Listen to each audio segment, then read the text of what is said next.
आमदार म्हणून आपण एका सर्वसामान्य शेतकरी कुटुंबातील मुलाला या ठिकाणी 4 महिन्यापूर्वी फार मोठ्या मताधिक्याने या ठिकाणी निवडून दिलं आणि या 3.5 महिन्यामध्ये जे काही या मतदारसंघामध्ये जास्तीत जास्त करण्याचा प्रयत्न केला असेल तर त्यामध्ये शेती पाण्याच्या प्रश्नावर मी 3.5 महिन्यामध्ये अतिशय चांगल्या पद्धतीचं काम उभं करण्याचा प्रयत्न या ठिकाणी केलेला आहे।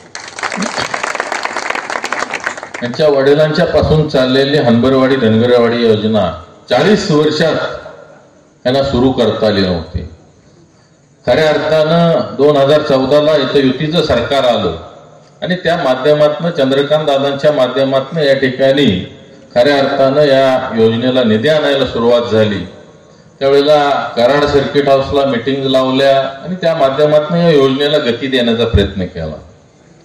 परंतु या ठिकाणी जवळपास या 3.5 महिन्यामध्ये जी काही रखडलेली कामं होती त्यामध्ये ज्या काही अडचणी होत्या आणि मधल्या काळात आदरणीय महेशजी शिंदे उपाध्यक्ष झाले, मग त्यामध्ये फॉरेस्टच्या परवानगी असतील बाकीच्या गोष्टी पूर्ण करून या ठिकाणी आपण मागच्या 10-12 दिवसामध्ये धनगरवाडीचं सुद्धा पाणी त्या ठिकाणी काढलं। आज त्या विभागाचा पाण्याचा दुष्काळ संपवण्याचं काम या माध्यमातून केलेलं आहे। त्याच पद्धतीनं या विभागामध्ये माझ्या माहितीप्रमाणे त्या योजनेचा चरेगावला सुद्धा 100% फायदा होणार आहे। ज्या वेळेला पाल आणि इंदोली उपसा सिंचन योजनेला 50 मीटर हेडवरून 100 मीटर हेडवर करण्याची मागणी कायमच हे आमदार असताना या सगळ्या लोकांनी केलेली आहे, परंतु यांच्याच्यानं कसलंही काम पाण्याचं या ठिकाणी आजपर्यंत झालेलं नाही।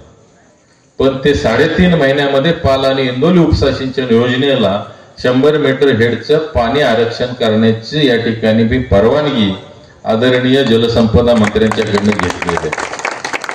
ते 100 मीटर हेडचं पाणी अंधारवाडीपर्यंत येणारच आहे, पण या ठिकाणी चरेगावच्या शिवाराला सुद्धा 100% मला खात्री आहे की ते पाणी सुद्धा मी आपल्याला या ठिकाणी 100% देऊ शकतो।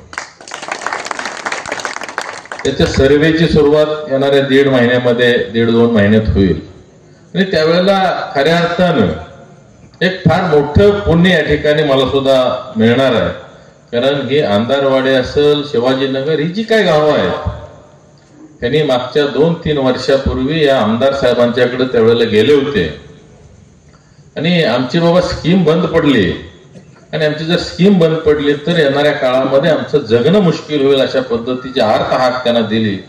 परंतु त्याने अतिशय उद्धट अशा पद्धतीचं उत्तर दिलं की कोण काही अडचण बिडचण येत नाही, जगायचं काय अवघड नसतं, डबा घ्यायचा आणि सेंटरिंगच्या कामावर जायचं, सेंटरिंगच्या कामाला माणसं मिळत नाही, हे ह्यांचं उत्तर होतं। त्यावेळेला सत्तेची मस्ती होती। आम्ही त्याच वेळेला त्या ठिकाणी त्या गावांना आमच्या पदरच्या पैशानं टँकरनं 4 ते 5 महिने पाणी दिलं आणि खऱ्या अर्थानं त्या माणसाने त्या ठिकाणी जे आशीर्वाद दिले आणि त्या माध्यमातून या ठिकाणी 2024ला फार मोठा बदल या ठिकाणी विधानसभेमध्ये झाला। त्यांना त्यावेळेलाच सांगितलं होतं तुम्ही बदल करा, मी तुम्हाला पाणी देण्याचं काम करतो आणि 100 मीटर हेडला आपल्याला परवानगी मिळाली। 100% मी आज सांगतो तुम्हाला चरेगावच्या सुद्धा पलीकडच्या शिवाराला मी त्या 100 मीटर हेड मधलं पाणी 100% देणार। आज उरमोडी नदीचा उजवा कालवा चालू केला, त्या माध्यमातून गणेशवाडी उपसा सिंचन योजनेचं मागच्या 10 दिवसापूर्वी 50 कोटीचं टेंडर काढलंय। तिथं समर्थगाव उपसा सिंचन आहे, काशी उपसा सिंचन आहे, त्या सुद्धा योजनांना गती दिली। आज राजाचं कुर्ला असेल त्याच पद्धतीने शामगाव आहे, पाचुंद आहे, पारगाव आहे, या गावांना सुद्धा मागच्याच कालवा पाणी वाटप समितीच्या मीटिंग मध्ये त्या ठिकाणी सर्वेसाठी मी 40 लाख रुपये मंजूर करून घेतले। हे अशा पद्धतीनं 3.5 महिन्यात आम्ही काय केलं तर आम्ही हे केलं। आज तुम्ही तास भाषण करताय, तुम्ही सांगताय काय आदरणीय यशवंतरावजी चव्हाण साहेबांनी अमुक अमुक केलं, पण ते सुद्धा सगळं सांगत नाही, अर्धच सांगता। पण पीडी पाटील साहेबांनी काय केलं हे मात्र तुम्ही अर्धा तास सांगता। अरे पण तुम्ही 25 वर्षात स्वतः काय केलं? माफीनाम्याकडे मी येणार आहे। जरा एकदा विकासाचं बोलू द्यात, पाण्याचं बोलू द्यात. यसने तर पाण्यात घालायची आहे. त्यामुळं माफीनामा तर हा जागतिक विक्रम आहे. माफीनामा म्हणजे तुमच्या माहितीसाठी सांगतो, मालकाकडनं माफी मालकाला मागायला लावणं हा जागतिक विक्रम आहे त्यांचा. आज पाण्याच्या बाबतीत मी सांगितलं तुम्हाला की आम्ही 3.5 महिन्यामध्ये ह्या गोष्टी केल्या. पर्यंत तरी विचारा कोणी, माहिती आहे का की त्या धरणाची जी क्षमता आहे त्याच्यामध्ये अजून 0.33 TMC पाणी, म्हणजे जवळपास 1 TMCचा 3रा हिस्सा पाणी आज सुद्धा अडवलं जात नाही. ती जर पाणी अडवलं तर आमच्या चरेगावला ही जी काही नदीला जी पाणी आपण सोडतोय ना, तुम्हाला वर्षभर पाणी संपायचं नाही, तेवढंच पाणी सोडलं तर. त्याची माहिती सुद्धा ह्याला नाही. पण आम्ही प्रत्येक गोष्टीचा बारीक सारीक अभ्यास या 3-3.5 महिन्यामध्ये अधिकाऱ्यांना घेऊन बसायचं. बोल ह्याचं काय, बोल त्याचं काय, काय करता येईल, कसं पाणी देता येईल, या गोष्टी आम्ही 3.5 महिन्यामध्ये केल्या. यसनी आमदार ही काय ताकद आहे यांना कळालीच नाही, आणि मंत्री तर अजिबातच कळाली नाही. फक्त जिरवाजिरवी आडवाडवी. ही जर पाणी जिरवाजिरवी आडवाडवी केली असती तर पाणीच पाणी झालं असतं. पण माणसांची जिरवायचं काम मात्र त्यांनी अतिशय चांगल्या पद्धतीने या ठिकाणी केलं. मागच्या सभेमध्ये या ठिकाणी काहीतरी सांगितलं त्यांनी की म्हणले 2800 रुपये दर देतात. अरे तुम्ही त्या ठिकाणी ज्या भागातून ऊस जातो, आमच्याकडे सगळा ऊस 12 महिन्याचा असतो, आणि इकडचा जरी न्यायचं म्हणलं तरी आमच्याकडे फडवा बिडवा 11 महिन्यासाठी आमच्याकडे येतो, आणि यांच्याकडे 20 महिन्याचा ऊस जातो. पण ते आम्ही 12 महिन्याच्या ऊसाला गेल्या वर्षी 3051 रुपये दर दिला आहे. आणि ह्यांनी किती दर दिला तर 20 महिन्याच्या ऊसाला 3100 रुपये दर दिला. म्हणजे 8 महिने ऊस सांभाळायला तुम्हाला किती पैसे दिले तर फक्त 49 रुपये. आज मला जर असा 20 महिन्याचा ऊस दिला का नाही, मी इथनं नेऊन 3500 रुपये दर देईन तुम्हाला. मग सह्याद्रीला तर 100% घेतले तर नेऊन तुम्हाला 3500 रुपये दर देणे का फार अवघड नाही. आज ह्यांनी कर्जाचा डोंगर केलाय, 550 कोटीचं कर्ज केलंय. पण या ठिकाणी 100% परिवर्तन करा, तुम्हाला येणाऱ्या 1.5-2 वर्षामध्ये त्यातलं निम्म्यापेक्षा जास्त कर्ज फेडून या ठिकाणी चांगल्या पद्धतीचा जो अपेक्षित आहे त्याच्यापेक्षा जास्त दर या ठिकाणी आम्ही देऊ शकतो. ते झालं की दुसरं काय काढलं तर या ठिकाणी म्हटले ह्यांच्या बंधूला यांना कारखान्यात एमडी करायचं. अरे बाबा, तुम्ही मंत्री राहिला, तुम्हाला साधा कॉमन सेन्स पाहिजे की या ठिकाणी एमडी होण्यासाठी एमडी पॅनलवर माणूस असावा लागतो. महाराष्ट्र शासनाचं एमडी पॅनल आहे, त्याला परीक्षा द्यावी लागते. त्या पद्धतीनं त्या ठिकाणी शासनाच्या माध्यमातून त्याला शिफारस लागते, आणि त्यानंतर तो व्यक्ती एमडी पॅनल मध्ये येतो. आज इतक्या वर्ष कारखाना चालवतोय, बहुतेक वडिलांनी ठेवलेला एमडी आजपर्यंत काढला नाही, काय कळत नाही. म्हणजे एमडी पॅनलवरचा माणूस लागतो ही सुद्धा त्यांना कळत नाही. आज 1000 कोटीचा माझा टर्नओव्हर आहे, माझ्या भावाला इथं अडकून मलाच परवडणार नाही, त्यामुळे इकडे कशाला आम्ही या भानगडीत पडतोय. आज शेतकऱ्यांचा हा लढा आहे, आणि शेतकऱ्यांना न्याय देणं ही आमची भूमिका आहे. म्हणून आम्ही या ठिकाणी धडपडतोय, शेतकऱ्याला न्याय देण्यासाठी धडपडतोय. आत्ताच आमच्या एका बंधूने सांगितलं माफीनामा बोला. मला वाटलं आमदारकीला पाडल्यावर माफीनामा विसरला असेल तुम्ही, पण कुठंच विसरत नाही. मी परवा बघितलं, मी कोपर्ड्यात होतो, मला म्हणले तेवढा माफीनामा बोला म्हणले. अजून डोक्याची शिर हलती म्हणले आमच्या. आज माफीनामा घेऊन काय मिळवलं, माझा एक त्यांना प्रश्न आहे की तुम्ही ठीक आहे माफीनामा घेतला, पण आज आमच्या ह्या सर्वसामान्य सभासद, आमचा जो खरा मालक आहे कारखान्याचा, त्याच्याकडून माफीनामा घेण्यामुळं काय सह्याद्री सहकारी साखर कारखान्याला 5-50-100 कोटीचा काय फायदा बेदा झाला असला तर सांगा, नक्की काय मिळवलं. तर त्यावेळेला हे होते मंत्री, यांच्या डोक्यात हवा होती त्यावेळेला, आणि त्यांनी एकच दाखवलं की ह्या सह्याद्री कारखान्याचा मालक मी आहे, माझं कुटुंब आहे, आणि तुम्ही सभासद हे त्या कारखान्याचे मालक नाही. तर ह्या ठिकाणी आपल्याला ह्या इलेक्शन मध्ये त्यांना दाखवायचे आहे की सर्वसामान्य सभासद मालक आहे का तुम्ही मालक आहे, आणि त्यासाठी आपण हे इलेक्शन लावलं. आज त्यांचा जागतिक विक्रम आहे हा. आजपर्यंत कधी कुठल्या मालकाला कोणी माफी मागायला लावली का? तुम्ही तिथं संचालक मंडळ उद्या हे असलं तर ही ट्रस्टी आहे, ट्रस्टीनं देवाला म्हणायचोय तू माझी माफी माग. असाच प्रकार घडलाय.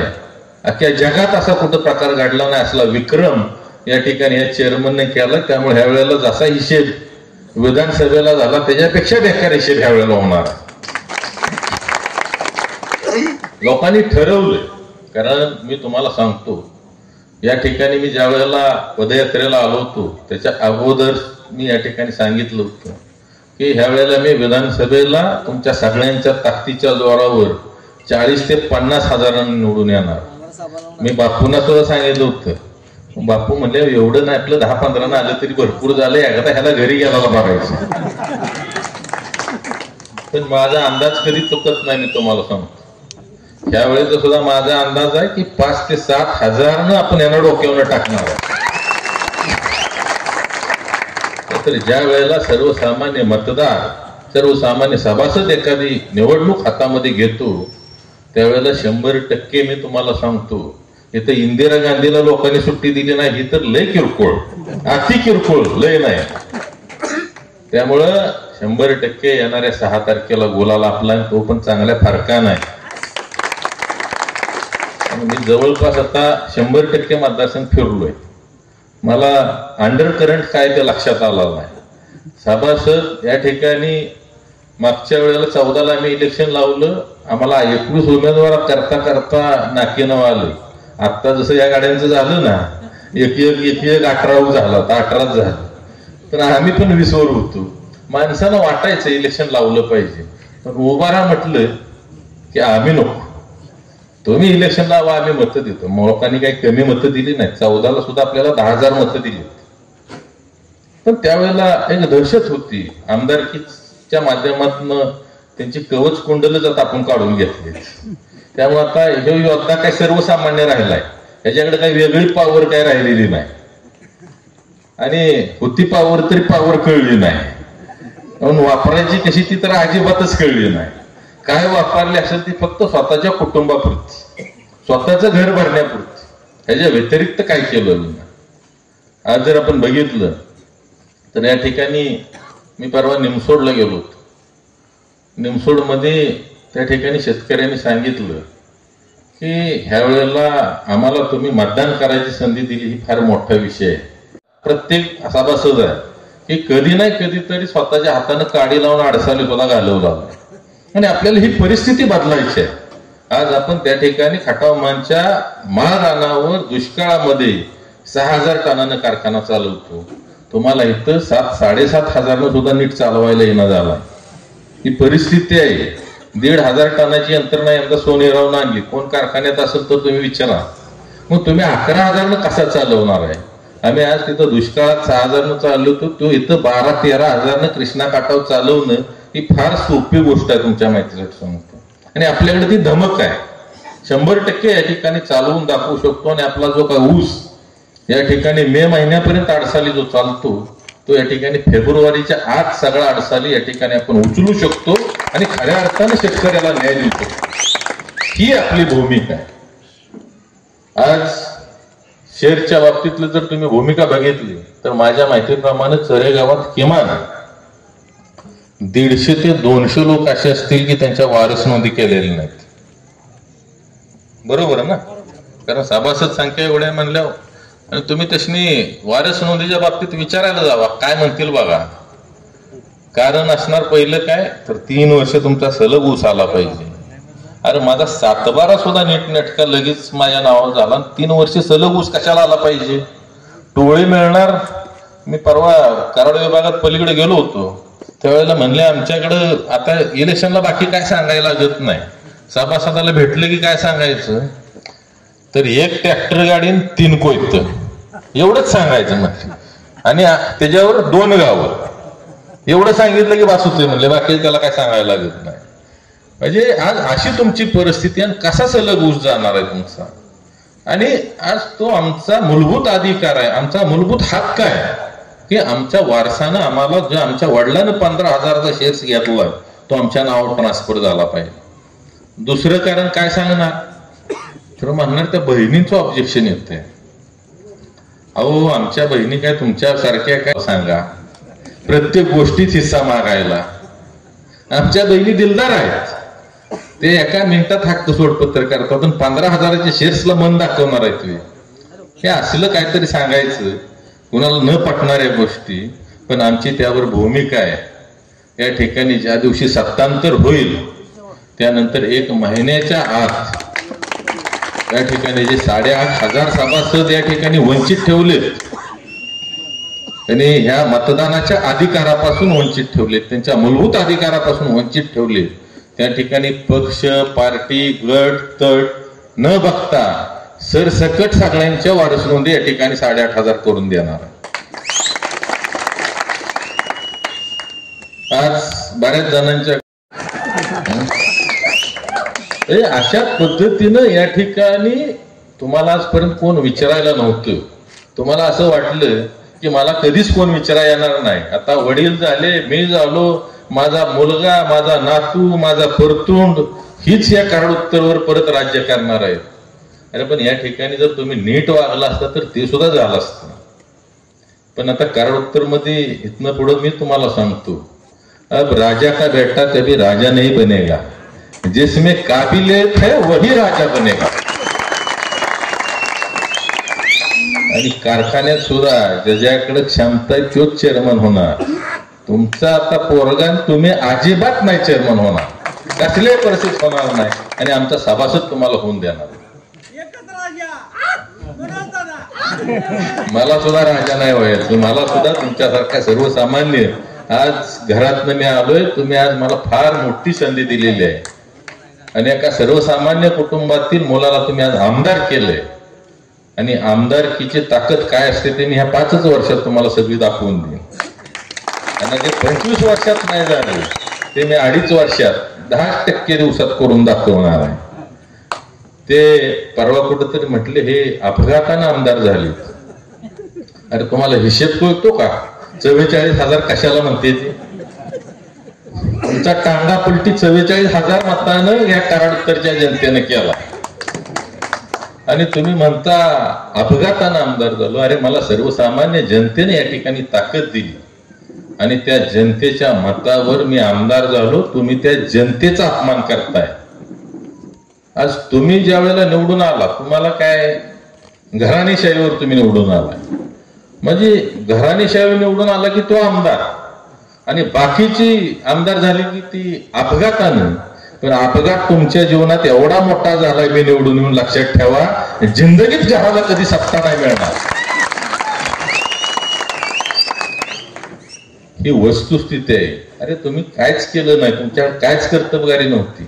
तुम्ही फक्त काय केलं, कार्यकर्त्यांना सुद्धा शिकवलं की गावात पाणी अडवी, रस्ता अडवी, इथं तुझी जिरवीन तिथं जिरवीन. अहो पाणी अडवलं असतं, जर ती जिरवलं असतं तर ही वेळ तुमच्यावर आली नसती. पण तुम्ही माणसांची जिरवायला गेल्यामुळं या ठिकाणी माणसाने तुमची चांगल्या पद्धतीने जिरवली. आता राहिली सायलेली या ठिकाणी ह्या कारखान्याच्या इलेक्शन मध्ये 100% जिरवणार. प्रत्येक गोष्टीकडे निगेटिव्ह पद्धतीनं बघायचं. आज जर तुम्ही काम केलं असतं, आज मी या ठिकाणी सांगतोय 3.5 महिन्यात मी काय केलं तुम्हाला मी 15 मिनिटं सांगितलं. तुम्ही तास भाषण करताय पण तुम्हाला 1 मिनिट सांगता येणार नाही की मी ह्या कराडोत्तरसाठी कायम स्मरणात राहील असं एक काम केलंय म्हणून. जिल्हा नियोजन ही ती काय मी आता आमदार झालोय आपोआप मिळणार आहे, ती काय मला त्यासाठी वेगळं काय करायला लागणार नाही. पण तरी बी मी सोडत नाही. आता साखव मधले मला सापडले 1 कोटी रुपये गेल्या वर्षीचे घेऊन आलो. आज आमच्याकडे ती क्षमता आहे, आमच्याकडे ती ताकद आहे. ज्या वेळेला मी ह्या पाल इंदोली उपसा सिंचन योजनेच्या 100 मीटर हेडच्या मंजुरीला गेलो त्यावेळेला तिथं जे अधिकारी आहेत त्यांनी मला सांगितलं, म्हणले मी आमदार साहेब 8 वर्ष झाले ह्या विभागात आहे, आज तुम्ही एवढं लावून धरले, म्हणले 13 वेळा आलाय तुम्ही ह्या 2-2.5 महिन्यात. म्हणले जर तुमच्या आमदार मंत्री असताना एकदा जरी फक्त फोन केला असता तरी काम झालं असतं. पण 8 वर्षात गडी कधी इकडे फिराकला नाही ना, कधी त्याचा प्रतिनिधी इकडे आला नाही. म्हणजे हे काय न होणारा विषय नव्हताच. या ठिकाणी आदरणीय पालकमंत्री शंभूराजी देसाई साहेबांनी त्या ठिकाणी तारळी नदीवर 100 मीटर हेडला स्कीम करून पाणी काढलेलं आहे. आज तुम्ही पण आमदार होता, ते पण आमदार होते, तुम्हाला का नाही जमलं? तर तुम्हाला एकच करायचं होतं की या ठिकाणची जनता गरीब ठेवायची होती, त्यांना पाणी या ठिकाणी तुम्हाला द्यायचं नव्हतं आणि जाणून बुजून चोरेकरांचा चोरे विभाग आणि केवळकरांचा केवळ विभाग हा पाण्यापासून वंचित ठेवण्याचं पाप त्यांनी जे केलंय ते लोक तिथली कधीही विसरणार नाहीत. मला त्या भागात आता मत मागावी जायची गरज नाही. माणसं बरोबर ओळखून आहेत की ही जर 40 वर्षात देऊ शकत नाही, ही जर 3.5 महिन्यात देते तर आपल्याला इकडे गेलं पाहिजे, ह्यांच्या नादाला लागून आपल्याला उपयोग नाही. अशा पद्धतीची भूमिका या ठिकाणी लोकांची आहे. आज प्रत्येक प्रश्नाला जगामध्ये उत्तर आहे, पण तुमची धडपड असणं गरजेचं आहे. पण ह्यांचं आजपर्यंत जमत गेलं, कोणाच्या ना कोणाच्या आशीर्वादानं जमत गेलं. कधी फुटीचा फायदा मिळाला, त्यांना वाटत होतं ह्या वेळेला पण आता ह्या फुटीचा फायदा मिळेल, पण त्यांना माहित नाही जो आमदार असतो त्याला तिरंगीचा फायदा होतो. आत्ताच्या बी ह्या तिरंगी नाहीच मुळात, पण तिरंगीचा ह्या सुद्धा फायदा आपल्यालाच मिळणार आहे 100%. ही वस्तुस्थिती आहे. आज सगळ्यात महत्वाचं आता नवीन एक आणखीन काय काढलाय मुद्दा, आता दुसरं काय घावं ना. आता भावाला एमडी करणार म्हणायचं तर ठोक म्हणणार, ही दुसऱ्या दिवशी ठोकते आपल्याला सोडत नाही. ही जी काय परिस्थिती आहे, मग आता काय काढलं तर म्हणले विधानसभेला निवडून आल्यानंतर कारखान्याच्या समोर यशवंतरावजी चव्हाण साहेबांच्या पुतळ्याला शेड्डू मारला. अरे काय आमदार झालो मी म्हणजे एवढं डोक्यावर पडलोय का, तुमची 35 वर्षाची सत्ता घालवली असलं काहीतरी सांगायचं. आज या ठिकाणी मी शेड्डू मारला, कोणाला मारला? तुमच्या घरासमोर 1 फूट गोलालाचा थर टाकला आणि तिथे येऊन तुम्हाला घरासमोर शेड्डू मारला. आणि 10 तारखेला पुन्हा एकदा तिथं 1 फूट गोलाल टाकून परत एकदा शेड्डू मारणार. तर आज जनता माझ्या बरोबर आहे, सभासद माझ्या बरोबर आहे. आज आम्ही आदरणीय यशवंतरावजी चव्हाण साहेबांना दैवत मानतो. त्या ठिकाणी विधानसभेमध्ये मी ज्या ज्या वेळेला बोललो त्या वेळेला आदरणीय यशवंतरावजी चव्हाण साहेबांच्या मतदारसंघाचं मी नेतृत्व करतोय आणि त्यांचा वारसा मला मिळालाय हे माझं मी भाग्य समजतो, असं दोन्ही वेळेला मी सांगितलंय. पण तुम्ही 25 वर्षात मुळात बोललाच नाही, त्यामुळे चव्हाण साहेबांचं नाव घ्यायचा विषयच आला नाही. टेबल वाजवायला दादांच्या मागे होते, फक्त दुसरं काय करायचं नाही. त्यांनी काय बोललं की ह्यांनी टेबल वाजवायचं, एवढंच 25 वर्षात केलं, दुसरं काही सुद्धा यांनी केलं नाही. पण आमची या ठिकाणी भूमिका आहे की ज्या दिवशी या कारखान्यामध्ये सत्तांतर होईल त्या दिवशी संचालक मंडळाचा पहिला ठराव हा असेल की या सह्याद्री सहकारी साखर कारखान्याचं नाव हे आदरणीय यशवंतरावजी चव्हाण साहेब सह्याद्री सहकारी साखर कारखाना हे नाव त्या ठिकाणी असेल. आणि ही आमची भूमिका आहे. त्यामुळं सभासदांना सुद्धा या ठिकाणी आम्हाला किती प्रेम आहे त्यांना ती लक्षात येईल. त्यांचं चाललं होती मध्ये चुळबुळ, वडिलांचं टाकता येतंय का, वडिलांचं टाकता येतंय का, पण जरा थांबले म्हणले पाकच कार्यक्रम लागेल, तसं काय केलं तर. अशा पद्धतीनं या ठिकाणी यांनी आजपर्यंत फक्त मोठमोठ्या गप्पा आदरणीय यशवंतरावजी चव्हाण साहेबांचं नाव घ्यायचं आणि इकडं दरोडे टाकायचे आणि आपलं स्वतःचं घर भरायचं, एवढाच उद्योग केला. आज या ठिकाणी प्रदीप दादा आहेत, मला वाटतं 40-50 एकर तरी जमीन असेल. दादा किती एकर खरेदी केली हो शेतीच्या पैशातून? अजिबात नाही. पण ह्यांची 2200 एकर झाली, तुम्हाला माहिती आहे का? पैसे कोणाचं तर आपलंच आहे. इथं प्रामाणिक कष्ट करून या ठिकाणी इथं 2 गुंठ घेता येत नाही. ह्यांच्यातलं कधी कोण भांगलायला गेलेलं नाही, ह्यांच्यातलं कधी कोण दाऱ्यावर गेलेलं नाही, तरी सुद्धा ह्यांचं राजकारण चालतंय, सगळं चालतंय. आज जर आपण बघितलं तर घरात स्वयंपाकाला सह्याद्रीचा कामगार, झाडू माराय सह्याद्रीचा कामगार, वॉचमन सह्याद्रीचा कामगार, ड्रायव्हर 2-2 सह्याद्रीचा कामगार, कुत्री मांजरे फिरवाय सह्याद्रीचा कामगार. म्हणजे आज सगळा जर हिशेब 40 वर्षाचा काढला तर हा किती मोठा भ्रष्टाचार आहे मला सांगा बरं. कुटुंब एवढे इथे मोजता येणार नाही, तर सांगता येणार नाही की 12ची 25 झाली, 50 झाली का 70 झाली. तिथे विस्तार वाढ कारखान्याचा झाला नाही 3.5 वर्षात, पण ह्यांचा विस्तार वाढ प्रॉपर्टीचा फार मोठ्या प्रमाणावर झाला. ही जर प्रॉपर्टी जर अजून आहे तर तो मुद्दा पुढे घेणार आहे, मी आत्ता काय बोलणार नाही ते, कारण केंद्रात आपलं सरकार आहे ना, आपलं सरकारकडे काय आहे तुम्हाला माहिती आहे. त्यामुळे एक एक आट्टा चढवायचे, सगळं आट्टा एकदम चढवायचं नाहीत आपल्याला. आता आमदारकी गेली, आता एकदा सर्वसामान्य शेतकऱ्याला या ठिकाणी या कारखान्याची सत्ता द्यायची आहे. त्या ठिकाणी सर्वसामान्य शेतकऱ्याला आपल्याला चेअरमन करायचे, व्हाईस चेअरमन करायचे. हे मध्ये म्हणले मी नाही बी सर्वसामान्य. अहो तुमच्यासारखा जर सर्वसामान्य असला तर या ठिकाणी मग बाकीच्यांनी नक्की काय करायचं, मग आपण काय नक्की, ही जर सर्वसामान्य असलं तर म्हणजे या जगात फक्त अंबानीच मोठा आणि बाकी सगळी सर्वसामान्य, हे जर सर्वसामान्यता आहे. नाही, आज या ठिकाणी अतिशय सकारात्मक अशा पद्धतीनं संपूर्ण या 5ही तालुक्यामध्ये सभासदांनी ही निवडणूक हातामध्ये घेतलेली आहे. आणि तुम्ही जर घराणेशाहीचे नाही तर तुम्हाला एवढा राग येण्याचं कारण काय? घराणेशाही तुम्हाला माहिती आहे, ही सगळं आपलं चाललंय म्हणजे विरासत मध्ये मिळालेल्या ह्या गोष्टी आहेत. स्वतःच जर कर्तृत्व म्हटलं तर तुम्ही जिल्हा परिषद सदस्य बी होऊ शकत नाही, ही खरी परिस्थिती आहे. आणि आज आपल्याला या ठिकाणी 100% या कारखान्यामध्ये परिवर्तन करून खऱ्या अर्थानं शेतकऱ्याला न्याय देण्याची आपली भूमिका आहे. आज माझ्या घरात 12 शेर्स आहेत. मला जर उभं करायचं म्हटलं तर कोणच म्हणलं नसतं की उभं करू नका.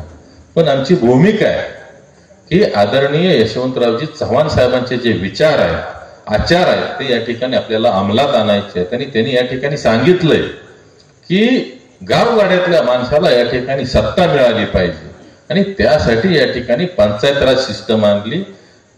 लोकसभा, विधानसभा, जिल्हा परिषद, पंचायत समिती, ग्रामपंचायत आणि या गावगाड्यातल्या माणसाला या ठिकाणी ही सत्तेची पदं दिली पाहिजेत आणि सत्तेचं विकेंद्रीकरण केलं पाहिजे. आज मला या ठिकाणी आपण सांगू शकता का यांनी सत्तेचं विकेंद्रीकरण केलं म्हणून? कालपर्यंत आमदार हेच, मंत्री हेच, ठीक आहे, ठीक आहे, नसताना सुद्धा क्षमता झालं होतं, पण हेच.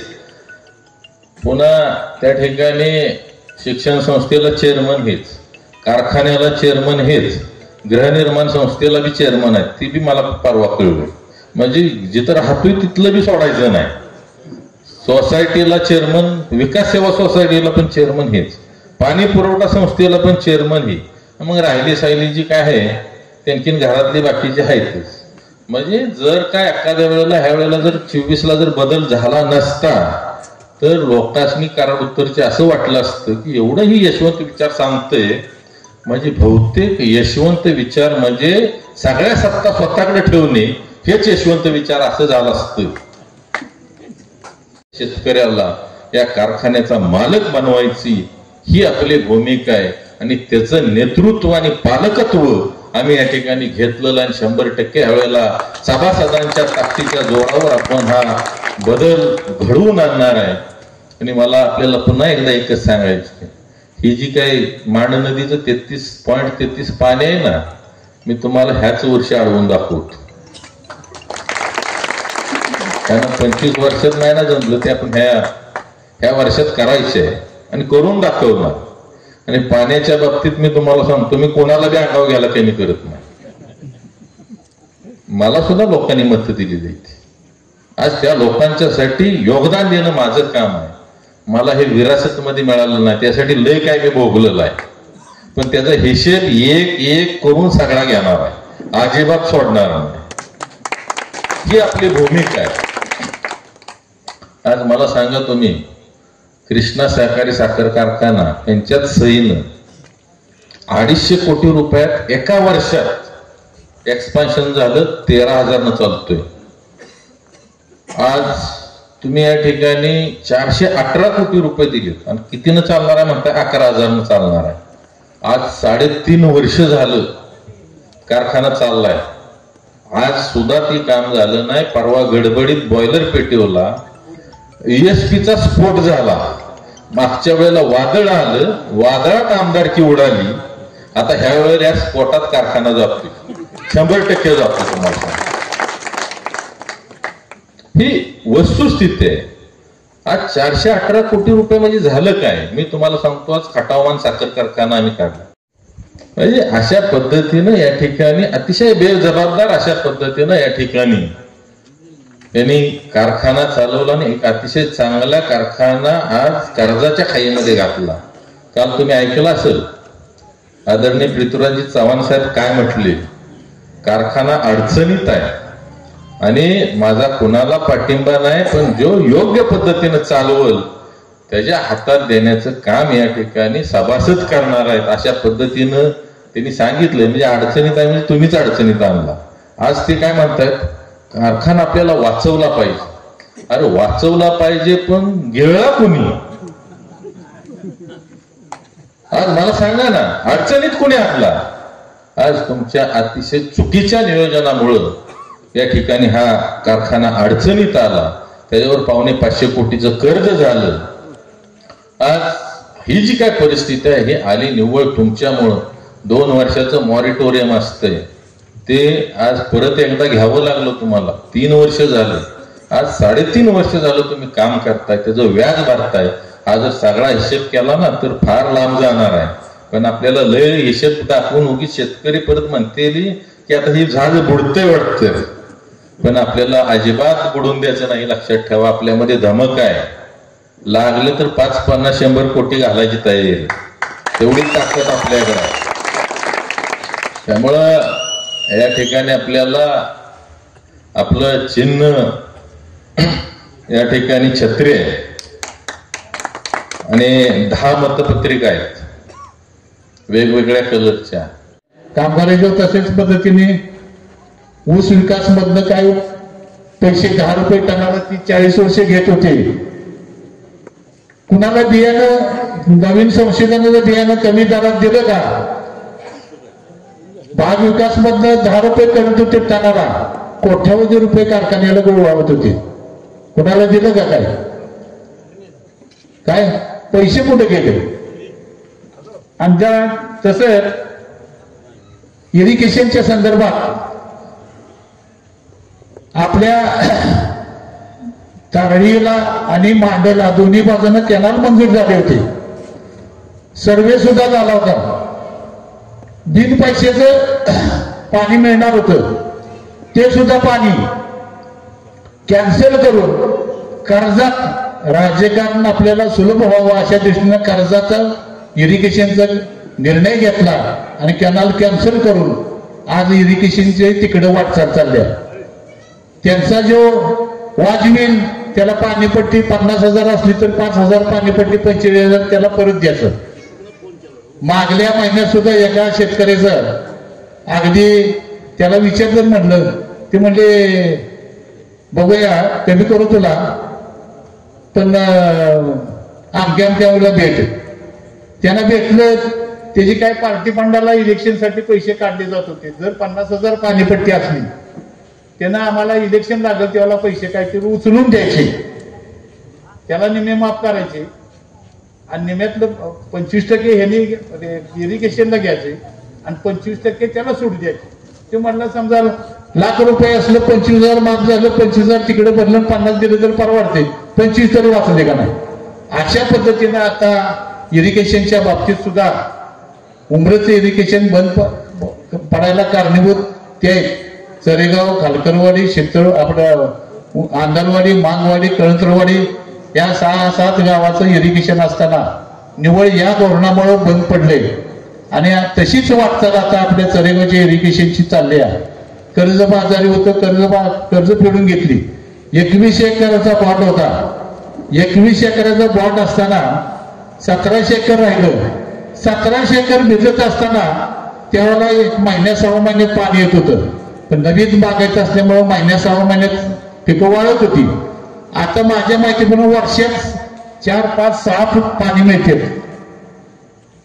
6 पाणी मिळत नाही आणि त्याने आता माफी दिलेली, पाणीपट्टी सूट दिलेली आणि कामगार आमके तमके ही बरीचशी मंडळी त्यांच्या घरच्या नोकरागत ह्यांना वापरतात. तेवढं जर कर्तृत्व असतं आणि इरिगेशनच्या इमारती जागा बांधल्या शासनानं, माग इरिगेशनची लाईट बिलं माफ केली होती आणि जे इरिगेशनचे लाईट बिलं माफ केलेले ते पैसे सगळे शेतकऱ्यांना 1 वर्ष मोफत म्हणजे पाणी मिळणार होतं. ते तसं न देता त्यांच्या इमारती बांधल्या सगळ्या गावातच, बोळावाड असू द्या, बेलदार असू द्या, चरेगाव असू द्या, उंबरज असू द्या, ज्या शेतकऱ्याला मिळालेल्या लाईट बिलाच्या माफीचे पैसे सगळं इमारतीत घालून इमारती बांधल्या आणि अशा पद्धतीनं त्यांनी आता त्यांचं काम केलं. आता आपल्याला कामगारांना सन्मानपूर्वक वागणूक दिली जात नाही. इरिगेशनच्या देखभालीसाठी आतापर्यंत वर्षाला 2 लाख रुपये आणि जवळजवळ 30-32 वर्ष झाले, आज जवळजवळ 60 ते 64 लाख रुपये कारखान्याला दिले.